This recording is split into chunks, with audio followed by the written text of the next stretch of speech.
Сквозь огнистые туманы пробирается луна.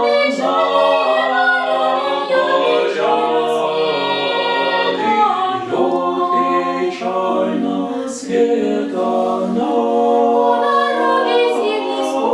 по дороге зимний скуч, шнайкой борзая бежит,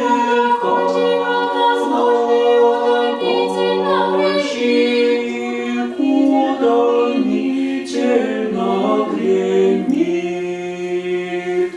Что-то слышится родное, долгих песнях ямщика, то разбойе удалое, то сердечная тоска. Ни огня, ни черной хаты, глушь и снег. Навстречу мне только лёсты полосаты попадаются мне.